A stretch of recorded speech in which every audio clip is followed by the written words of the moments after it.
Hello, everyone. Welcome. It's so great to see so many people here and so many people online. My name is Fiona York and I'm the Executive Officer of Housing for the Aged Action Group. Housing for the Aged Action Group is one of the only organisations that specialise in the housing needs of older people. And we came from grassroots beginnings over 40 years ago. So this is actually our 40th year. Today we have over 800 members, and I can see some of them online today and in the room. And we're committed to finding long-term sustainable solutions to the housing crisis facing older people in Australia. Before we begin, I'd like to acknowledge that we're meeting on the unceded lands of the Ngunnawal people and pay my respect to elders past and present, and also to the various countries of the people that are joining us online today. I would like to highlight that First Nations people are disproportionately affected by the housing crisis, and the research that we're about to launch today shows that Aboriginal and Torres Strait Islander people experience homelessness at much higher rates than the rest of the population. Senator David Pocock has been an invaluable support to us for this event and during the week. However, he's caught up in the Senate, so when he arrives we'll ask him to say a few words.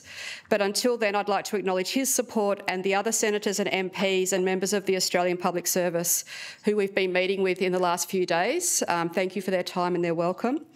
And also our sector colleagues and members of our delegation to Canberra who are joining us today. And I'd also especially like to shout out to all of the people that are joining us online who would like to have been here but unfortunately are unable to be. So today we're launching our report, which is called Ageing in a Housing Crisis. And this new research should be a wake-up call for all of us. It shows the scale of housing insecurity amongst older people in Australia is significant and it's growing, and it requires urgent action by decision makers and the need for governments at all levels to work together. So over 35 years ago, a delegation of HAG members came to Canberra and scattered chicken feed on the floor of Old Parliament House to symbolise their thoughts about the federal budget and public housing. And here we are again, 35 years later, still asking for the same things. During Homelessness Week, we're in a moment, we think, that's really important, where housing and homelessness is on the agenda in a way that we've never seen before in our 40 years, and 50 years for shelter, I should say, as well. And so it's time to seize this moment and act to work together to make change, because we certainly don't want to be back here in 30 years. We'll be shortly hearing from two of the authors of this report, Professor Wendy Stone and Associate Professor Emma Power, who will go into some detail about the findings that they've found over the research period. But it's also important to remember that these numbers have a human cost. And we will also be hearing from two of the women who can put a face to the crisis that Australians are facing. So I might start with them, and I also would like to acknowledge that we have 8 women here from all corners of Australia. You see some of them sitting around the table here today, and all of them have experienced housing stress and homelessness, and they are really the face of the numbers that you will be hearing from today. But firstly, I would like to hand over to our fantastic, two of our fantastic women who have come up with us from Sydney, from New South Wales and from Queensland. So I'll introduce you both together. So firstly, we have Linda Hahn. Linda Hahn is a founding member of the Housing Older Women's Movement in Queensland, and she's focused on housing solutions to prevent women from having a similar experience as she has had herself. I'd then like to introduce Michelle Cook, who is a member of HAG's New South Wales Lived Experience Group. So firstly, I'll hand over to you, Linda. Hello, everyone. My credentials to speak here today are based on my personal experience of being homeless, as well as 4 years working as a peer advocate in the Housing Older Women movement, which now has over 1,800 women in its group and hundreds of supporters. Older women experience homelessness and housing stress not as a result of poor choices or decisions, but rather as the inevitable result of systemic issues rooted in gender inequality, which have been pervasive throughout our lifetimes. Everyone who experiences homelessness is forever changed. My story has been recorded, and rather than repeat it all here, you can listen to it on the Housing Older Women's new website. So Check it out. Since making that recording a few years ago, I had to leave the unit I was then occupying due to the ending of the National Rental Affordability Scheme licence for that block of units. There were over 100 people, mostly in their 60s, 70s and 80s, living there. This coincided with interstate migration to Brisbane and southeast Queensland during COVID, which made finding a private rental almost impossible. Every open home I went to was inundated with people from southern states openly saying they could offer more than the quoted rent or pay several months of rent in advance to secure the property. What chance then for an older woman on JobSeeker? Eventually, though, I struck lucky with a compassionate property manager and have been securely housed again for over 2 years. But I continue to have to draw down on my superannuation to supplement my living expenses. I estimate this has cost me well over $150,000 over 10 years. This is money I would have preferred to use to buy part equity in a property, but no such scheme exists for people like me. Of those 100 residents in that national rental apartment block, one was my 85-year-old friend. The only affordable place open to her when she had to leave was 30 kilometres from where she'd lived for the last 30 years. She had to leave her friends, her community supports, doctor, and the place where her husband's ashes are scattered. Another lady in our Facebook group posted recently, a few days ago, Barbara. I hope she's listening. She asked me to pass this on. I feel so desperately angry about Australia's state. We are not a lucky country. We fail women at every turn. The non-existence of housing support is a blight in this country created by both sides of politics over a long time. I would love to meet them and tell them how it has affected my life and the outrage I feel. As a sole parent who was married, I've brought up 2 children who needed extra assistance on my own for the last 20 years. I've never got help with housing. I've never got help with housing. And the stress of moving in the private rental market and the constant overbearing worry has given me complex PTSD. Anthony Albanese's mother was securely housed, and we can all see the impact of that. I'm just going to highlight a few of the impacts of my own experience, which I believe add weight to the urgency for change. Typically, prolonged homelessness and housing stress creates long-lasting adverse impacts on mental and physical health, which requires support from our health budgets and ongoing extra costs to the individual, which they can ill afford. Then there's the loss of one's established community and family supports due to moving from place to place. I moved 18 times in 3 years. This frequently results in isolation and loneliness, which further impacts mental health. And in my recorded story, I talk about feeling like Humpty Dumpty, in pieces on the ground, and having no idea how I would ever put myself back together again. It has taken years. And whilst I'm mostly together now, the cracks are still visible. Homelessness is a form of trauma which is seldom recognised by people who have no direct experience. So we've been in federal parliament this week talking to some of the people with the power and influence to bring about necessary change.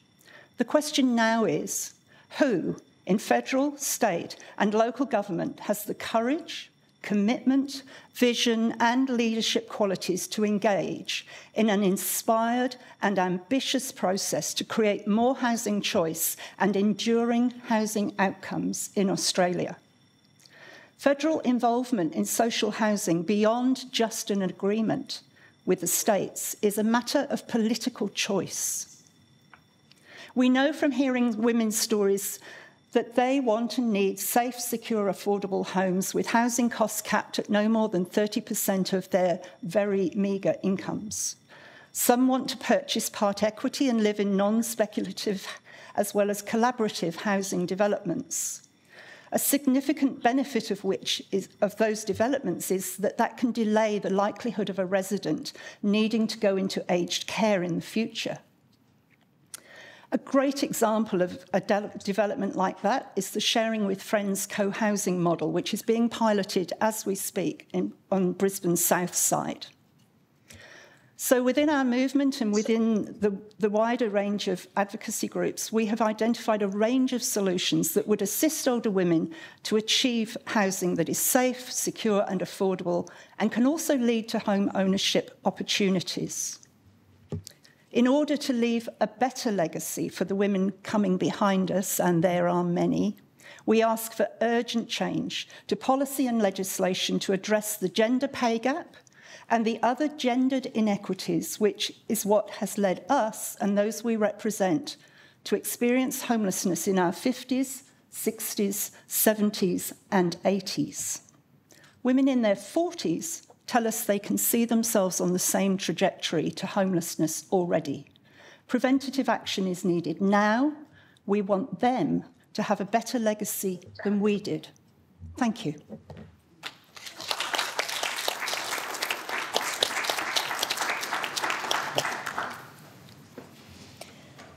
Good morning. I'm here today as part of the New South Wales Lived Experience Advocacy Group of HAG. Homelessness is such a big issue.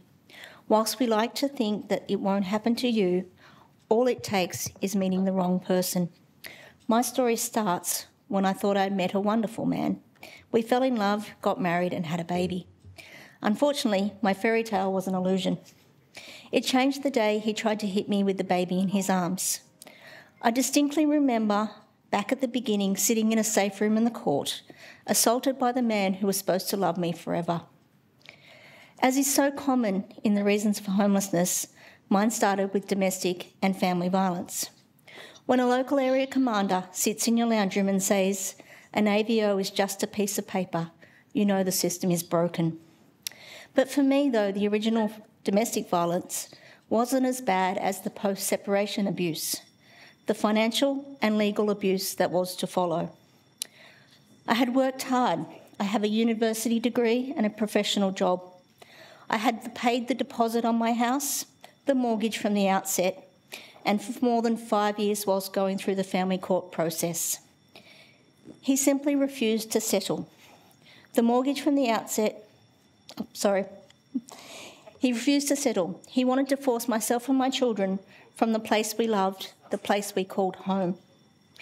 He wrote to the bank telling them there was a dispute. When I attempted to lease out the house, I got a phone call to say that a man had threatened the tenants. Or the email from his solicitor that said, I honestly don't care how long this takes. I will withhold funds until all legal avenues are expired or I'm legally directed to by the judge. I spent 15 years in family court.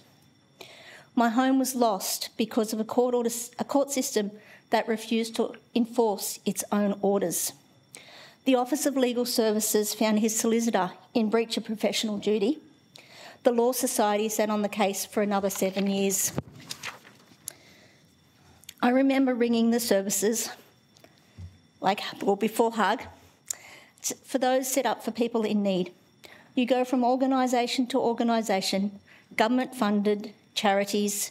With each phone call, you repeat the story, you get your hopes up, only to be told it's all a bit complicated.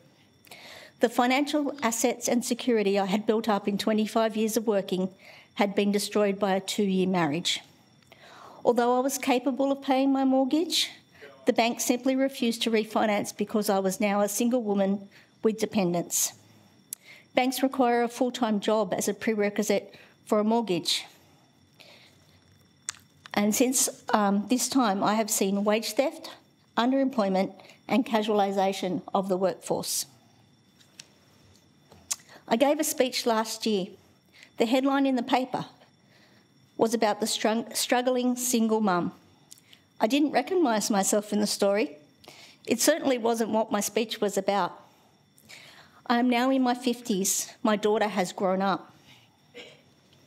I moved to regional New South Wales just as the pandemic hit in March 2020. As Senator Pocock, who grew up on a farm, I now see people in the region struggling to find homes, stable employment or access to health care. COVID gave us work from home, People on Sydney incomes can move to the country and enjoy the rural lifestyle. For investors, regional property prices are still a bargain. Agents prefer Sydney buyers, investors paying over market prices. But we can't blame homelessness on people or on bad choices when we face structural issues in our economy, that homes are now an investment. Whilst regional New South Wales used to be affordable homes, the prices have doubled in 2 years. Locals can't afford to buy in their own town, the town they grew up in. How will that change these towns? We have business models that use volunteers. But who are these volunteers? Older women. And now with the recent floods, we've seen a new class of homelessness. People who've lost their homes from the floods. Is living in a caravan in this time a choice or a necessity? There are no tradies to repair, to rebuild, and that's after dealing with insurance companies. For those renting, 3 out of 3 of my friends say their rental was not advertised. Getting a home is based on who you know or who your family is. For those properties advertised, you need to be fully pre-approved before you're even shown the property, and that process is intrusive. In Wendy, where I come from, the rental stress has gone from 4.5 to 24.5% between the census. In Orange, it's 29.4%. In Cowra, 30.3%. In Temora, 29%. Forbes, Blaney, Dubbo and Parkes are all over 26%. But that's nothing like the 44.7% in the Blue Mountains where I was at a recent event. I could go into the facts and figures, but I'm leaving that to the researchers up next. As Mr. Pocock said in his first speech, in the midst of this, and it's the housing crisis today, we would love to accept your invitation to begin to turn things around. As he said, a big part of politics is about dealing with problems in a way that turns them into opportunities. HAG and us here in the Lived Experience group have shown courage and leadership to be here today. We hope to help the ministers we've spoken to write that new story, a better story, in finding the courage to change where we are going, the actions that match the scale of the challenges to better the lives of people, of families, of communities. Thank you for listening.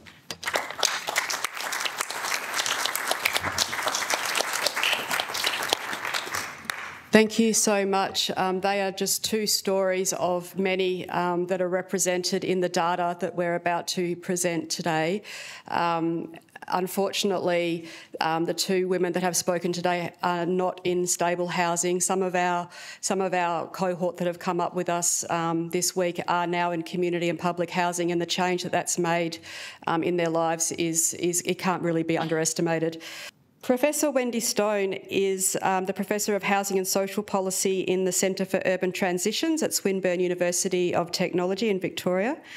With a commitment to inclusive public policy, Wendy has made a significant contribution to Australian housing evidence via the Australian Housing and Urban Research Institute. I'd also like to welcome Associate Professor Emma Power, who is in the Geography and Urban Studies in the School of Social Sciences at Western Sydney University. Emma is a housing researcher and urban geographer who has been researching older people's housing and security for over a decade, and they bring a wealth of experience and knowledge, and I'd like to invite them to talk about the research. Great, thanks so much, Fiona. I guess we're part of a 6-member research team. I'd like to acknowledge the other members of the team in a moment, but before doing so, on behalf of our research team, we'd like to acknowledge the traditional owners of this land, the Ngunnawal and Ngambri peoples, and pay respects to elders past, present, emerging. We pay respect to the custodians of lands that we've travelled from and to today, and also to Aboriginal and Torres Strait Islander people joining us. I also want to acknowledge that this has been a privileged week. It is a privilege and an honour to be part of a delegation to Canberra, to Parliament House here, to spend our time with 8 people who bravely tell their stories. Your stories are powerful, they matter, and they make us realise that it is not us and them, it is us, it is we. Your story could be any of our stories. Please keep telling them. Thank you. So we are very pleased today to be able to launch our report, Ageing in a Housing Crisis, Older People's Housing Insecurity and Homelessness in Australia. It's not a good news story, but we're still delighted to be able to speak about it. This work has been a collaboration between the Housing for the Aged Action Group and our 3 universities, Swinburne, Western Sydney and Curtin. So Australia has an ageing population. We've analysed Australian Bureau of Statistics census and homelessness estimates data to basically look at what this means in the context of a housing crisis. We've looked at data over 10 years. Our report shifts focus from the question of what are the characteristics of people who become exposed to housing insecurity and homelessness to a system-wide view. We need to ask the question, what is structurally wrong with the housing system in Australia and what to do about it? We need to stop asking what is wrong with people. Our report shows conclusively that more older people in Australia are facing housing insecurity and homelessness as they age. Safe, secure and affordable housing is a human right, but our work shows that it is increasingly beyond the reach of older people in this country. The lowest income people, particularly those reliant on government income and benefits and supports, are most at risk. Housing insecurity is caused by a housing system that is failing to meet the needs of our ageing population.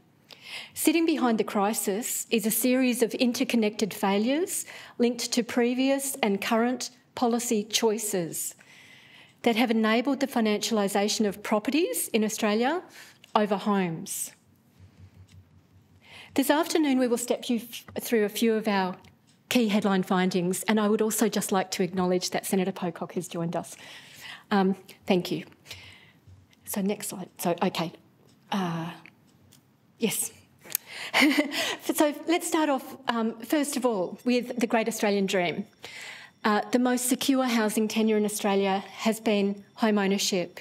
And as a pillar of the welfare state, we know that post-World War II policies established the home as the way that people could age well. Age pensions are set on the assumption that people do not have housing costs in older age. Yet what we find in our research is that there is a decline, a long-run decline in outright ownership over time, particularly for older people, and that the home ownership as a pillar of our welfare state is beginning to crumble. Next slide. We find concerning numbers in this 10-year period about the growing number of older people in Australia living with mortgage debt. We're all well aware of rate rises. Older people experience these rises on a fixed income. Older women particularly are affected by this change. The number of older women living in a house with a mortgage increased at a rate of 68% in this decade, more than the number of older men, which still increased at 58%. Low-income households are particularly affected.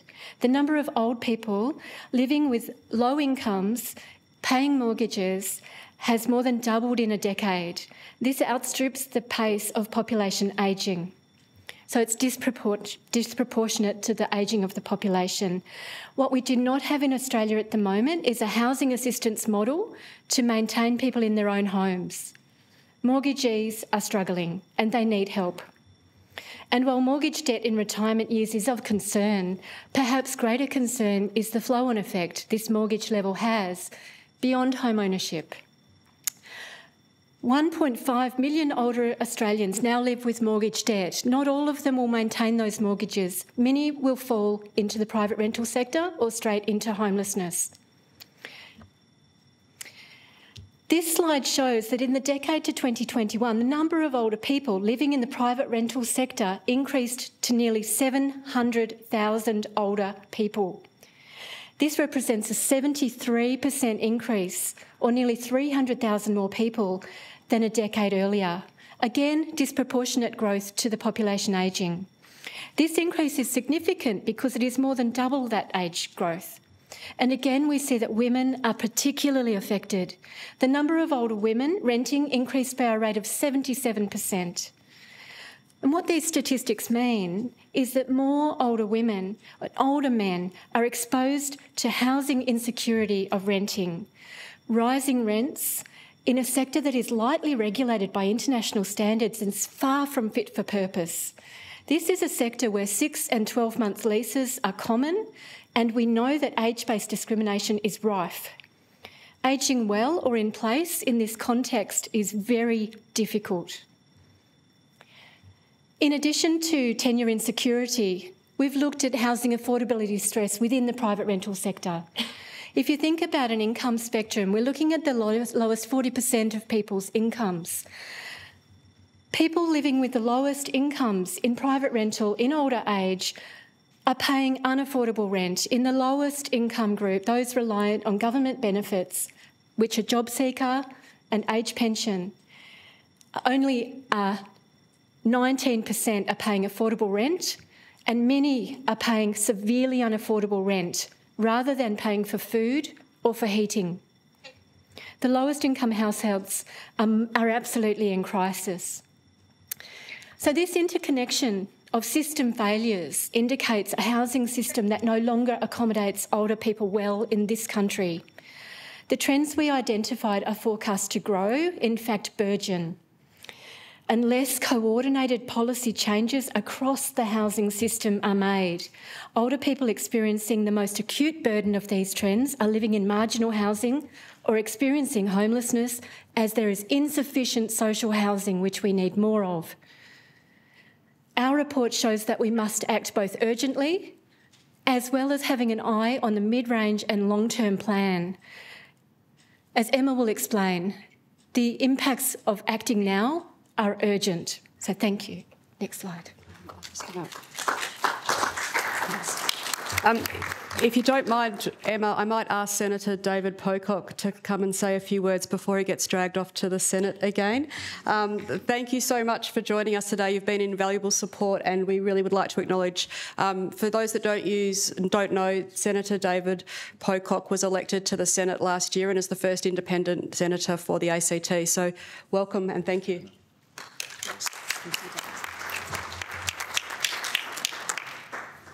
Well, thank you for having me. Apologies I'm late. There's plenty going on in the Senate today.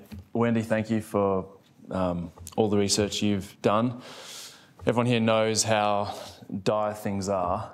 I think your point about needing urgent interventions now, but then actually starting to have the bigger conversations in Australia so we can start to shape this for the medium and longer term is so crucial.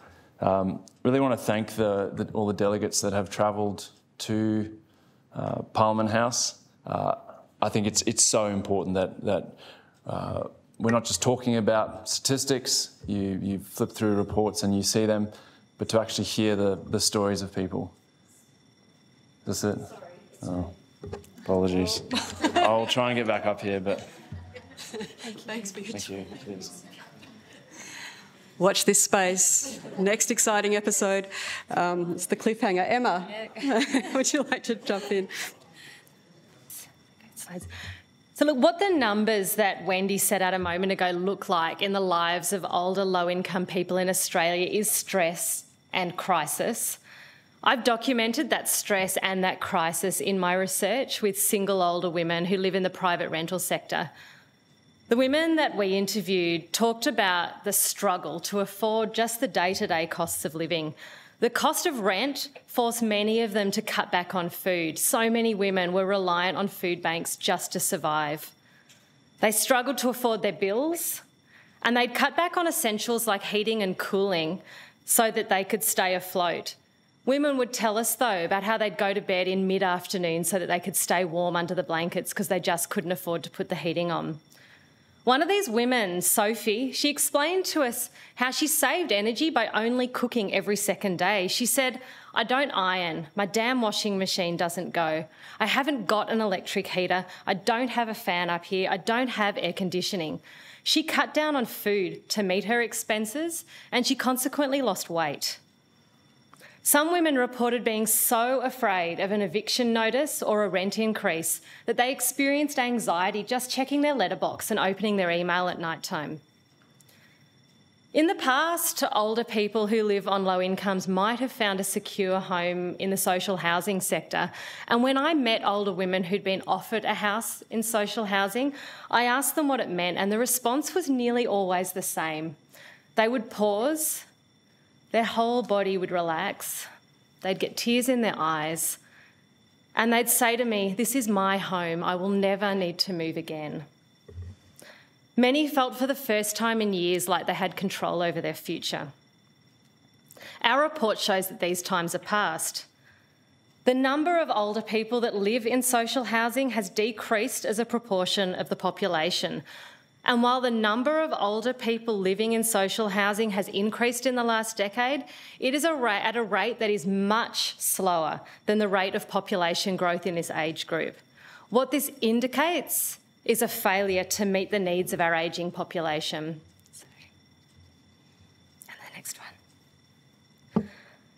The report that we've released today shows that the consequences of this is more older renters paying unaffordable rents. It's more older people living in marginal housing than a decade ago, mostly overcrowded dwellings and caravan parks. There's also more older people experiencing homelessness. So in 2021, nearly 20,000 older people in Australia were estimated to be experiencing homelessness. That was an increase of nearly 5,000 people since 2011. Growing housing insecurity and growing numbers of older people experiencing homelessness is caused by system-wide risks, and they require system-wide responses. Today, there's nearly 270,000 older people in this country that are experiencing homelessness, that are living in marginal housing, and that are renting homes that they can't afford. We live in a wealthy country, and housing insecurity is a choice that we are making for these people. We're making it as a society. We're making that choice through the rates that we pay pension recipients, and we're making it through the ways that we tax, fund and regulate housing. And it's time, we think, that we make some different choices. Our report shows that urgent action is needed so that all older people in Australia can access secure and affordable housing. It shows that it's time for a national housing plan that proactively addresses housing inequality and that ensures access to affordable, secure housing for all people across the lifespan. In particular, the report shows the need for adequate social housing supply that meets current need, but that also reflects population growth. We need to see strengthened tenancy regulations nationally that prioritise homes over profit. We need dedicated marginal and specialist homelessness service interventions that are well designed with and for older people. And we need to support people to remain in their own homes regardless of the tenure that they're living in. Our housing system is generating insecurity, and the data that we've reported today is just the tip of the iceberg of a future housing crisis if we fail and choose not to act. Thank you.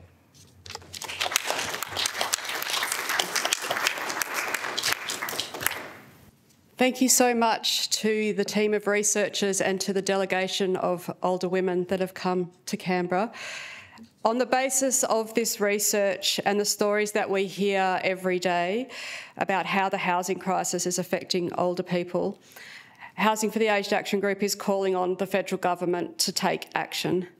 So firstly, we are calling on all levels of government to work together to build public and community housing for people 55 years and over who are not able to afford the rent in the private rental market.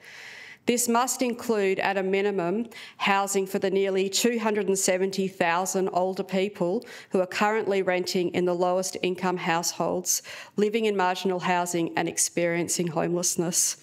There is no market solution for those people. Affordable rent for them is less than $200 a week, and that's why we need government intervention to provide them with housing. Secondly, we're calling for a range of options for people who are 55 and over on low incomes, who may, like a lot of the women in the room, have a small amount of assets that they are currently whittling down in private rental because there are no options for them in any of the market choices. So we need a range of options for them as well, and that may include affordable housing, which is capped at 30% of their household income, not 80% of the market, because that's also not affordable, and other below market rate options like cooperative housing, low-cost retirement housing, or other co-housing models that are appropriate for people aged 55 years and older. Australia did used to invest in that type of housing. We did used to have low-cost retirement housing that was funded and supported through government, and it was appropriate and sustainable for older people, and that sector is basically gone now. So that option used to be an option for older people who are on low incomes with low amounts of assets. The third thing that we're calling for is that if we're going to accept in this country, as this report shows, that people may be renting for their whole lives and into older ages, then we really need to strengthen the laws that underpin renting in this country, which means that we need longer leases, we need fairer rents, we need minimum accessibility standards and minimum energy efficiency standards. We need to remove no reason or no fault evictions, and we need better regulation of short-term holiday rentals. And lastly, we're calling on the federal government to address the fact that older people are less likely to access mainstream support services. A lot of the women in the room here were not able to access the supports that they needed at the time that they needed, and they really did need additional tailored specialist housing support. At the moment, the only place that that exists is in our Home at Last service in Victoria and in a pilot project in Queensland, and we really need to have a national approach to this so that all older people across the country are able to access the support they need in a timely way. And that can include complementing and expanding existing services such as Care Finder, which is federally funded, and state-based specialist homelessness services. So the full report and our policy recommendations are available on our website, and Housing for the Aged Action Group is always asking for more members to get involved. So if you're online and you're listening and any of this is ringing true for you, please get in touch and you can join the fight for housing justice. We really would like to thank a couple of people. We're actually a bit ahead of time, so we might be able to have some of the other older women speak. But before I do that, I'd like to make some thanks. Obviously, Senator Pocock and his staff have been incredible for this event. And we'd like to thank all of the ministers and members of Parliament for meeting with us. And Emma Greenhalgh from National Shelter has been a fantastic, hard-working corridor navigator for us and teeing up lots of those meetings as well. So thank you. We owe you one. Thanks to everyone who has joined us today in person and online, and special thanks to our researchers and our women with lived experience.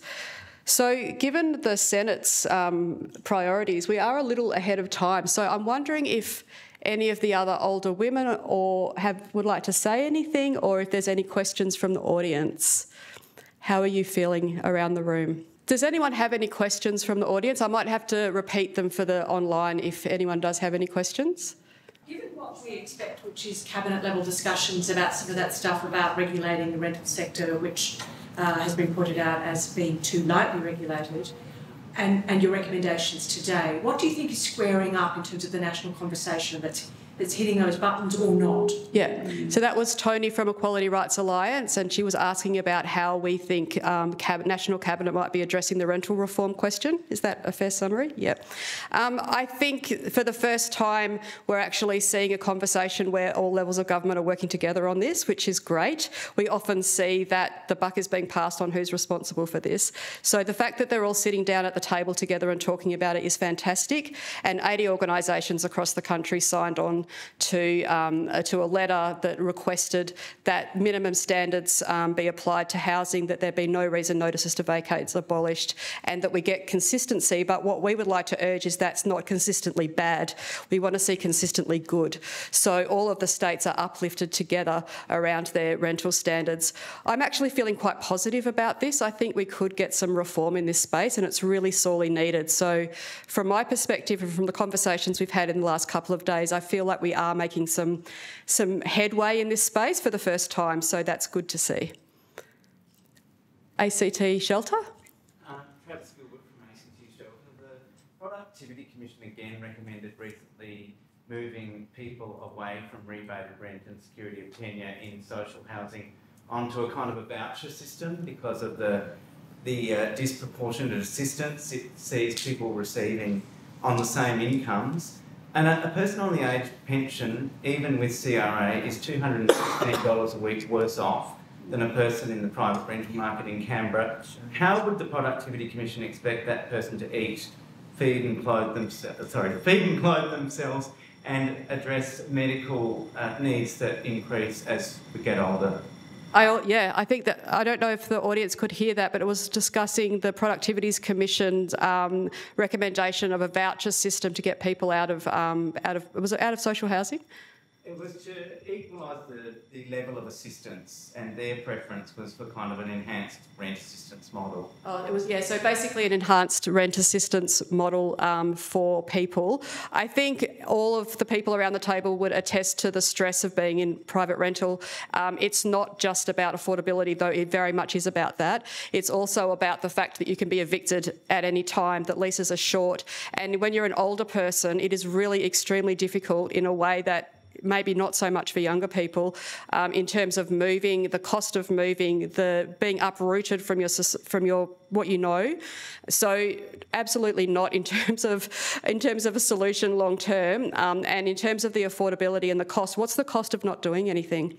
So the cost of not acting is that we have people that are accessing the crisis homelessness service, we have people accessing the hospital services, we have people that are bumping around from service to service, and that's costly. And we know that when you have a good investment in stable and secure housing, a lot of people's health issues are able to be much better dealt with. They can start contributing to society, they can start volunteering, looking after their families if they want to, and I think that's the hidden cost that we're not really counting when we're looking at things like vouchers for rent. So I think that's a much bigger discussion. And the other thing I'd like to say also on that is that it's a cost to the aged care system. So we have premature entry into residential aged care because people are not finding housing outside of residential aged care, and it's impossible to get an ageing in place concept where you have home care being provided in the home if you have unstable housing. So this is all knock-on effects that are not being currently measured. Fiona, can I add to that too? Go for it. Do you want to pop up for the mic? Oh, is that not on? No. Sorry, I can't hear. Thank you. Thank you for the question as well. I think this research shows, as does previous research undertaken by Emma, by Maggie, funded by Ahuri. We have Michael Fotheringham here from Ahuri. We have a lot of evidence over time, over 2 decades plus, that indicates that market responses for this group and for vulnerable people in the housing system do not work. They cause harm. They cannot compete. Adding vouchers into an already failing system will not change the system. So I think fundamentally just kind of adding a little bit more of a market mechanism into a failing market does not and cannot meet the needs of these people. There is no profit, and there should not be profit in providing housing as an infrastructure. It is a social infrastructure, just as hospitals are, an emergency room, a public school. Housing is a fundamental social good, and if we're really thinking about changing this system, we have to really pare back these market responses, regulate very heavily, and be very, very careful about introducing any more market-based actors into this space. It's gone terribly wrong for people over 20 years.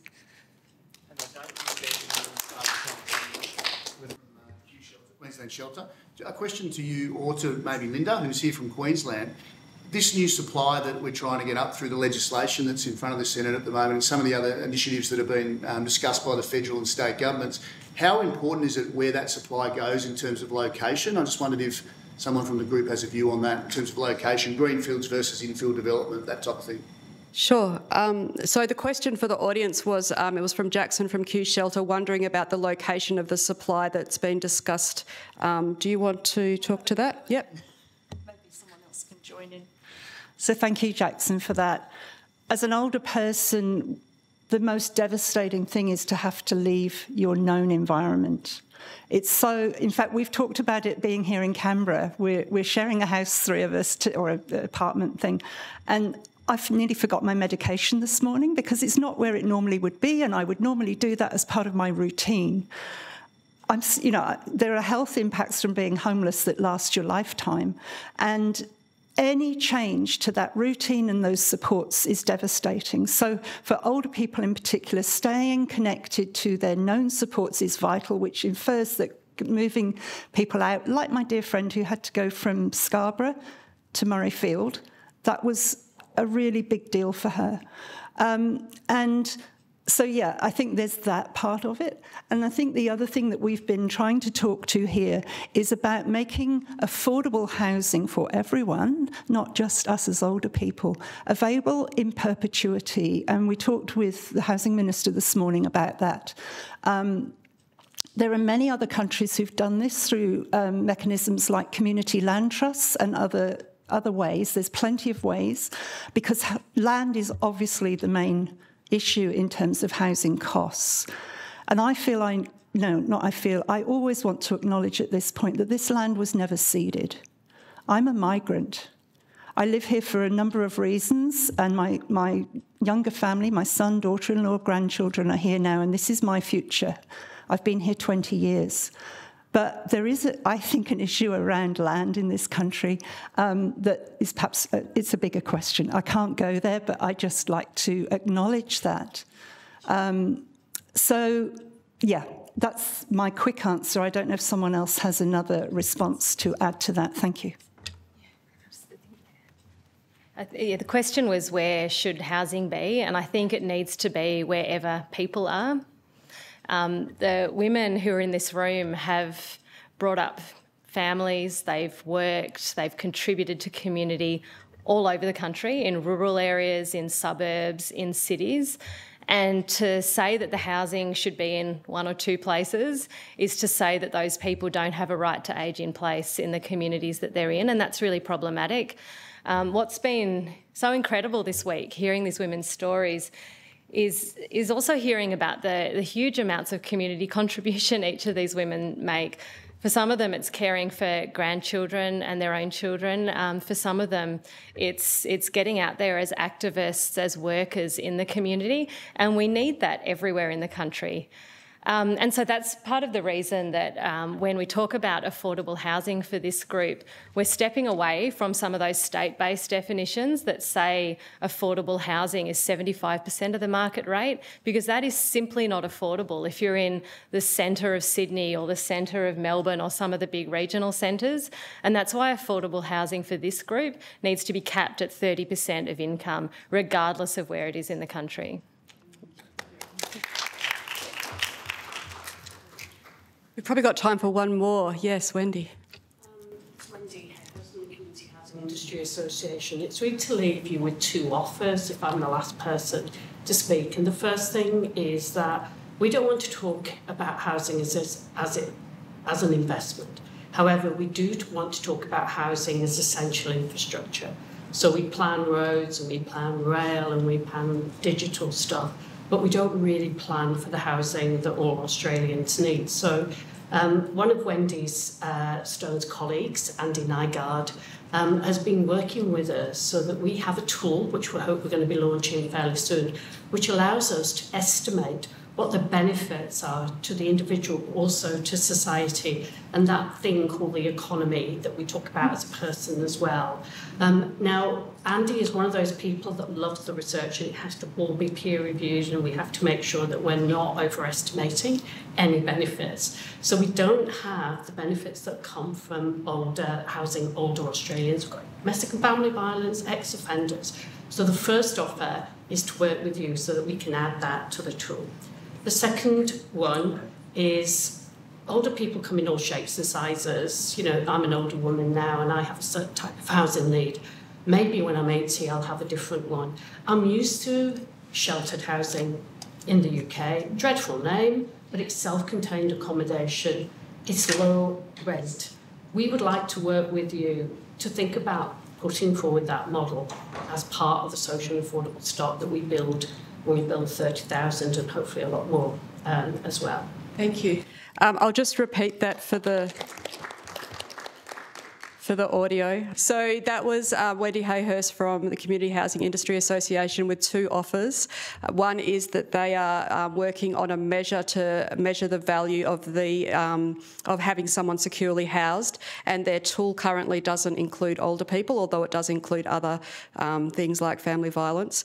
So the offer on the table is to work with us to make sure that older people are included in that tool. So that's a fantastic offer. Thank you, Wendy. And the second one was to explore a housing model that looks at sheltered housing, which is something that's in the UK as well, which may result, it's a bad name, but it may result in some good secure housing outcomes for older people. So we look forward to taking you up on that offer, Wendy. We're about out of time.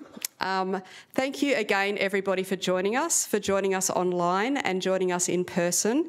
We've had a fantastic week of meeting with so many decision makers and so much support for our amazing researchers and our amazing people with a lived experience. So I'll leave it there. Our website is oldertenants.org.au, www.oldertenants.org.au, and that's where our report is. You can download that. You can download the summary. The full report's 150 pages long. The summary is a bit shorter. And we also have our policy recommendations which sit beneath that. So please get in contact with your local MPs if you haven't already. The National Housing Agreement Plan is open for consultation at the moment. If you can get it together to make a submission, please do. How many submissions have we made? Let's make another one, and hopefully they might listen to this one. So seize the opportunity and let's make a change for the future. Thank you all.